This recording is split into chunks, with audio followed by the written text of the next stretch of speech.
नमो नमः.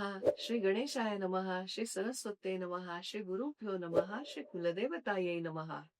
श्री गुरुचरित्राचा अभ्यास. आज अध्याय 41 आणि ह्यामध्ये आपण पाहणार आहोत सायमदेवाची गुरुसेवा आणि काशी महायात्रा निरूपण. अर्थातच अध्याय आता काव्यात्मक बघतोय आपण आणि ह्या अध्यायाच्या शेवटी ह्या अध्यायाबद्दल आमच्या गुरूंनी काय सांगितलं. श्री गणेशा नमन करुनी नामधारक पुसे. श्री गणेशा नमन करुनी नामधारक पुसे. माझ्या पूर्वजांतुनी कोणी गुरुसेवा करिता असे. सिद्ध म्हणती ऐक बाळा कीर्ती वाढता दिगंती. सिद्ध म्हणती ऐक बाळा कीर्ती वाढता दिगंती. देशोदेशीचे लोक येती गुरुदर्शना भक्ती. वासर ग्रामी वसे तुझा पूर्वज सायमदेव. वासर ग्रामी वसे तुझा पूर्वज सायमदेव.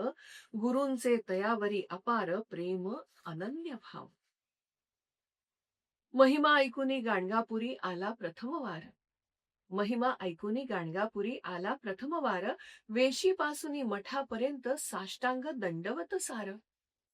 भक्तिभावे दर्शन घेऊनी केसांनी चरण पुसिले. भक्तिभावे दर्शन घेऊनी केसांनी चरण पुसिले. आनंदाश्रू रोमांच कंठ सद्गदित जाहले. अंतर्ज्ञाने अंतःकरण जाणूनी अभय दिधले. अंतर्ज्ञाने अंतःकरण जाणूनी अभय दिधले. वरदहस्त मस्तकी ठेवूनी गुरु ऐसे वदले. परमभक्त तू वंशी गुरुभक्त पुरुष जन्मतील. परमभक्त तू वंशी गुरुभक्त पुरुष जन्मतील. संगमी स्नानुनी अश्वत्थ पूजी. आज मम पंक्ती जेवशी. आज्ञेपरी स्नानपूजन करुनी मठी आला. आज्ञेपरी स्नानपूजन करुनी मठी आला. षोडशोपचारे गुरु पूजुनी पंक्तीस जेवला. भोजनांती गुरु पुसती नामग्राम काय तुझे. भोजनांती गुरु पुसती नामग्राम काय तुझे. कुशल आहे ना कुटुंब विनम्र उत्तर सहजे. सायमदेव नाम कन्यापुत्र बंधू सर्व सुखी. सायमदेव नाम कन्यापुत्र बंधू सर्व सुखी. सेवेची अभिलाषा धरुनी आलो तव चरणी. गुरु वदती कठीण फार माझी सेवा बापा. एवढं सोपं नाहीये हे. गुरु म्हणाले कठीण फार माझी सेवा बापा. कधी ग्रामी कधी अरण्यी न साहवतील ते तापा. तरी निर्धारे तो वदे. तरी निर्धारे तो वदे कष्टांची पर्वा नसे मला. तरी निर्धारे तो वदे कष्टांची पर्वा नसे मला. गुरुसेवका दुःख कैसे तोची सुखी या भूतला. अंगीकार करा सर्व सेवा करेन. अंगीकार करा सर्व सेवा करेन. श्री गुरूंनाही मन न मोडवे. जमेल ती सेवा करी मठी दृढनिष्ठ राहावे. 3 मास लोटता गुरूंनी धैर्य परीक्षा योजिली. 3 मास लोटता गुरूंनी धैर्य परीक्षा योजिली. सायंकाळी संगमी नेऊनी पिंपळ तळी बैसविली. सूर्य अस्तला रात्र वाढली. सूर्य अस्तला रात्र वाढली. अजब लीला घडली. वादळ उठले वृक्ष उन्मळती. मुसळधार कोसळली. भिजुनी गुरुसी थंडी वाजे. म्हणून केला वस्त्राचा आडोसा. भिजुनी गुरुसी थंडी वाजे. म्हणून केला वस्त्राचा आडोसा. वारा न लागो म्हणून सायमदेव उभा आड भरवसा. 2 प्रहर लोटले. 2 प्रहर लोटले न थांबे पर्जन्य झंझावात. गुरु वदती थंडी न साहे. आण विस्तव जाऊनी मठात. जाताना दोन्ही बाजूस अजिबात न पहावे. काय सांगितलं. जाताना दोन्ही बाजूस अजिबात न पहावे. आज्ञाशिरी धरुनी निघे काळा कुट्ट अंधारे. पायाखालची वाटही न दिसे विजा चमकती मध्ये. पायाखालची वाटही न दिसे विजा चमकती मध्ये. क्षणी उजेड क्षणी काळोख तरी धैर्ये चाले पुढे. नगरद्वारी पहारे कर्या हाक देऊनी वृत्तांत कथिला. नगरद्वारी पहारे कर्या हाक देऊनी वृत्तांत कथिला. निखारे सुखे काष्ठ आच्छादन असे पात्र हाती दिधला. विजांच्या चमचमाटी परतता मनी विचार आला. शंका येतेच ना मनात. किती गुरूंवर विश्वास असला तरी 1% तरी शंका येतेच. तशी आली. विजांच्या चमचमाटी परतता मनी विचार आला दोन्हीकडे न पाहण्याचा, गुरूंनी आदेश का बरे दिला? जिज्ञासे अस्वस्थ मन पाहिले दोन्ही अंगा, पंचफणी महानाग दिसता थिजला, गारठला अंगा. कडाक्याच्या थंडीतही दरदरून घाम फुटला, प्राण संकटी सैरा वैरा पळे, संगे सर्पही धावला. गुरु धावा करीत कसा बसा संगमी पोचला. गुरु धावा करीत कसा बसा संगमी पोचला, तेथे तेजस्वी विप्र वेद पठणी गुरु सन्मुख देखिला. जवळ जाता गुरु एकटेच दिग्मूढ जाहला. जवळ जाता गुरु एकटेच दिग्मूढ जाहला, गुरु दर्शने धीर आला, भय पार पळाला. मग पर्जन्य ओसरले मेघ पांगले, पौर्णिमा चंद्र चांदणे. पर्जन्य ओसरले मेघ पांगले, पौर्णिमा चंद्र चांदणे. अग्नी प्रज्वलिता दोन्ही नाग, गुरूंसी वंदुनी निघून गेले. गुरु वदती सर्पा पाहुनी भयभीत का झालास? गुरु वदती सर्पा पाहुनी भयभीत का झालास? तुझ्या रक्षणा धाडिले मीच, आता न भी धरी विश्वास. गुरुसेवा किती कठीण कळले? गुरुसेवा किती कठीण कळले, विचारे व्रत अंगीकारावे. दृढ भक्तीने जो सेवी, त्यास कळी काळाचेही भय नसावे. चरण धरोनी सायम देव विनवी, गुरुभक्ती कैशी करावी? चरण धरोनी सायम देव विनवी, गुरुभक्ती कैशी करावी? सांगा म्हणजे तुमच्या सेवेत वृत्ती माझी स्थिर राहावी. गुरु वदती ब्राह्म मुहूर्त उपासनांस उत्तम काळ. गुरु वदती ब्राह्म मुहूर्त उपासनांस उत्तम काळ. एकाग्रे श्रवण करी गुरुभक्तीचा महिमा विशाळ. कैलासी एकांती पार्वती पुसे शंकरा. कैलासी एकांती पार्वती पुसे शंकरा. नाथ गुरुभक्ती कैशी करावी, कथा मज सविस्तरा. शंभू वदती गुरुभक्तीने सर्वची साध्य होते. शंभू वदती गुरुभक्तीने सर्वची साध्य होते. शिवतत्व अन गुरुतत्व एकची दूजे नोहे ते. जगत कल्याण शक्तीचं गुरुरूपे समूर्त झाले. जगत कल्याण शक्तीचं गुरुरूपे समूर्त झाली. गुरुभक्ती सम सुलभ उपासना नसे दुसरी या भूतळी. तप अनुष्ठाना काळ लागे यज्ञी विघ्ने येती. तप अनुष्ठाना काळ लागे यज्ञी विघ्ने येती. निर्मळ भावे गुरुभक्ती करिता सर्वांची फले लाभती. अल्पायासे महत्फल प्राप्ती. अल्पायासे महत्फल प्राप्ती, हीच सेवेची फलश्रुती. कथा ऐक याविषयी वदे शंभू पार्वती. ब्रह्मावतार त्वष्टा त्याचा सुशील कुशल सुत. ब्रह्मावतार त्वष्टा त्याचा सुशील कुशल सुत. मौजी होता गुरुगृही धाडीला विद्याभ्यासार्थ नीत. मग एके दिवशी काय झालं? एके दिवशी प्रचंड पाऊस, पर्जन्यवृष्टी झाली आणि पर्णकुटी, त्याच्या गुरूंची पर्णकुटी ही ठिकठिकाणी गळू लागली.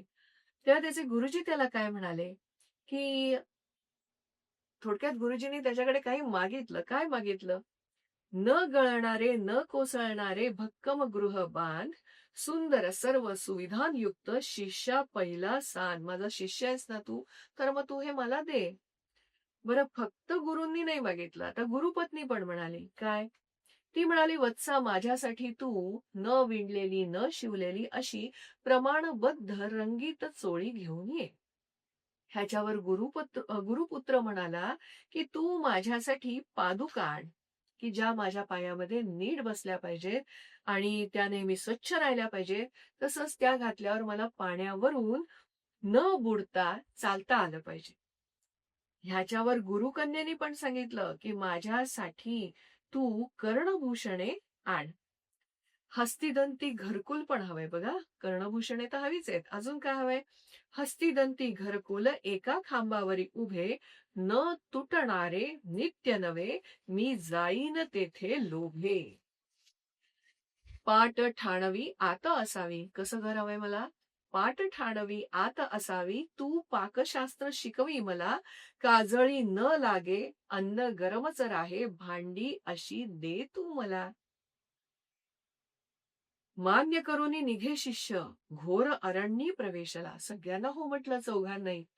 मान्य करूनी निघे शिष्य, घोर अरण्यी प्रवेशला, चिंतेने ग्रासुनी स्वतःशीच विचार करू लागला. बालक मी, पत्रावळही न लावता येते मजला. किती लहान आहे मी. बालक मी, पत्रावळही न लावता येते मजला, या मागण्या कैशा पुरवू, गुरु देतील दोष शापाला. सामर्थ्य नसूनी होकार दिला, आता शरण कोणा जाऊ. तिथेच बोलायला हवं होतं ना, तिथेच स्पष्ट करायला होतं, पण तिथे हो म्हणाला. मग सामर्थ्य नसूनी होकार दिला, आता शरण कुणा जाऊ, गुरु कार्य न घडे, तरी जगुनी उपयोग काय, प्राण त्यागची करू. तेवढ्यात साधू भेटला, अवस्था जाणून वदला. बाळा कोण तू, अश्रू का, रडू नको सांग मजला. मृदू सांत्वने गलबलुनी, चरण धरुनी विनवी. मृदू सांत्वने गलबलुनी, चरण धरुनी विनवी. पूर्व पुण्याई म्हणूनी, निर्जनी तपस्वी दर्शन लाभवी. अरण्यामध्ये होता ना तो, अशा निर्जन जागेमध्ये कोण कसं भेटणार. काहीतरी नक्कीच पूर्व पुण्य आहे. शरण आलो बाजू सांभाळा, गुरु कार्य न घडे. खूप वाईट वाटत होतं, करावंसं वाटत होतं, पण कसं करणार हा प्रश्न होता. शरण आलो बाजू सांभाळा, गुरु कार्य न घडे, त्या व्यथेने पोळलो, साधू मायेने पाठ थोपडे.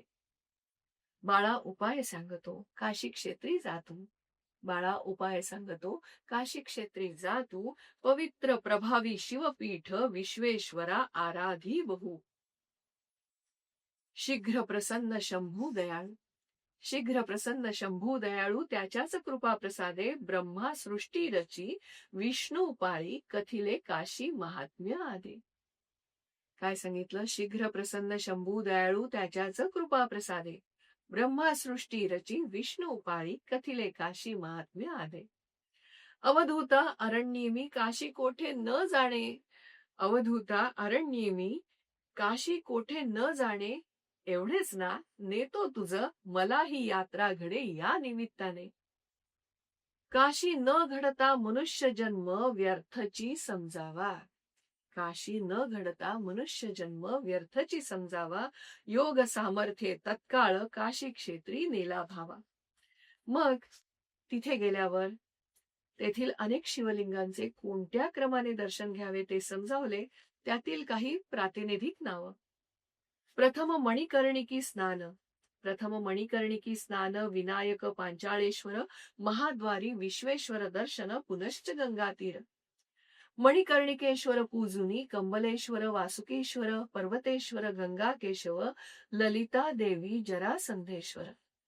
सोमनाथ शूळकंटक वाराह, ब्रह्मेश्वरी अगस्ती, हरिहरेश्वर वैजनाथ, ध्रुवेश्वर गोकर्ण, हाटकेश्वर वस्ती. चित्रगुप्तेश्वर पाशुपत, पितामहेश्वर चंद्रेश्वर, नागेश्वर हरिश्चंद्रेश्वर, धुंडीराज आनंद भैरव सुंदर. ऐसी अंतर्गृह यात्रा करूनी, पुन्हा काशी विश्वनाथ दर्शन. ही प्रातिनिधिक नावं घेतलीत. मुक्ती मंडपी उभे राहुनी, म्हणावे हे स्तवन. काय म्हणायचे. अंतर्गृहस्य यात्रेयम यथावद्या मया कृता. अंतर्गृहस्य यात्रेयम यथावद्या यथाशक्त्या मया कृता, न्यूनातिरिक्तया शंभुः प्रियताम अनया विभुः. आता पुढे दक्षिण मानस, म्हणजे मग दक्षिण मानस यात्रा. मणिकर्णिकी स्नानोनी, विश्वनाथ पूजुनी, संकल्प, पंचविनायक वंदुनी. कशी करायची ही यात्रा दक्षिण मानस. की मग दक्षिण मानस यात्रा मणिकर्णिकी स्नानुनी, विश्वनाथ पूजुनी, संकल्प, पंचविनायक वंदुनी. मग पुढील लिंगांचं दर्शन घ्यावं, ते पण इथे मी प्रातिनिधिक नावं सांगते. धुंडीराज भवानी शंकर, दंडपाणी विशालाक्ष, धर्मकूपी स्नान श्राद्ध, धर्मेश्वर आदि दक्ष. दशाश्वमेध प्रयाग, शीतलेश्वर, सर्वेश्वर, तिळभांडेश्वर, केदार कुंड केदारेश्वर, गौरी कुंड, वृद्ध केदारेश्वर. रामेश्वर सिद्धेश्वर स्वप्नेश्वर संगमेश्वर लोलार्क कुंड. कुठलं सांगितलं? रामेश्वर सिद्धेश्वर स्वप्नेश्वर संगमेश्वर लोलार्क कुंड 64 योगिनी कुक्कुट द्विज वंदुनी म्हणावा मंत्र अर्क. परत कुठला मंत्र म्हणायचाय? वाराणस्याम दक्षिणे भागे कुक्कुटो नाम वै द्विजहा तस्य स्मरण मात्रेण दुःस्वप्न सुस्वप्नो भवेत. वाराणस्याम दक्षिणे भागे, दक्षिण भागाला कुक्कुटेश्वर महादेवाचं दर्शन आहे. इथे वै हे संस्कृत मधील एक अव्यय आलेलं आहे. म्हणजे एखादी गोष्ट निश्चितपणे बघा हे सांगण्याचं ते अव्यय आहे. पुढे कामाक्षी सीताराम लवांकुश लक्ष्मीनारायण सांबादित्य वैद्यनाथ गौतमेश्वर अगस्तेश्वर शुक्रेश्वर अन्नपूर्ण ज्ञानेश्वर दंडपाणी आनंद भैरव क्रमे दर्शन घेऊनी विश्वनाथ मंदिरी यावे दक्षिण मानस पूर्ण करून. कुंड जले स्नानुनी मगच सन्निध देवता वंदावी. कुंड जले स्नानुनी मगच सन्निध देवता वंदावी हा क्रम नियम पाळूनी यात्रा सफल करावी. मग उत्तर मानस यात्रा. मग उत्तर मानस पंचगंगा संगमी स्नान गंगा यमुना सरस्वती किरणा धूत पापा पंच जाण. बिंदू माधव नृसिंह मंगळा गौरी गभस्तीश्वर मयुखादित्य उजुनी विश्वेश्वर दर्शन मुक्ती मंडपी संकल्प नित्य.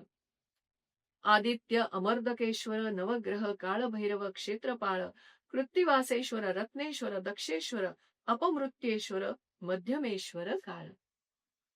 व्यासेश्वर ज्येष्ठेश्वर सप्तसागर वाल्मिकेश्वर भीमेश्वर पिशाच मोशन कर्कोटकेश्वर ओंकारेश्वर कपिलेश्वर ऋणमोचन पापविमोचन कपालमोचन वैतरणी कपिलधारा ज्वाला नृसिंह आदिकेशव प्रल्हादेश्वर त्रिलोचनेश्वर सारा. गंगेश्वर यमुनेश्वर सरस्वतीश्वर कामेश्वर गोप्रतार भ्रमुनी पुनश्च पंचगंगी स्नान मणिकर्णिकी पुनर्वार. नंतर जलशाई हनुमंत पंचविनायक अन्नपूर्णा धुंडीराज ज्ञानेश्वर दंडपाणी पंचपांडव द्रौपदी आनंद भैरव अविमुक्त साज. मग पुन्हा विश्वनाथ मंदिरी यावे. अशा प्रकारे उत्तर मानस पूर्ण होतो. त्यानंतर प्रार्थना करायची की उत्तर मानस यात्रेयम यथावद्या यथा शक्त्या मया कृता न्यूनातिरिक्तया शंभुः प्रियताम अनया विभुः. मग पंचक्रोशीतील पवित्र स्थानाम यात्रा करावी. मग पंचक्रोशीतील पवित्र स्थानाम यात्रा करावी. विश्वेश्वर चरणी अंती नमन वृत्ती ठेवावी. सिद्धमणे नामधारका श्रवणाची तुझी अवस्था पाहुनी प्रसन्न मी चारी पुरुषार्थ लाभोत सर्वथा. गुरुसेवेचे मर्म एकची भाव जिथे आढळ. गुरुसेवेचे मर्म एकची भाव जिथे आढळ तेथे सर्पही रक्षक होती कळी काळ न प्रबळ. तर इथे अध्यायाची गोष्ट समाप्त झाली. आता आपल्या सर्वांचा आवडीचा भाग की ह्या अध्यायाबद्दल आमचे गुरु डॉक्टर जयंत गोखले यांनी काय सांगितलं. आमचे गुरु काय म्हणाले.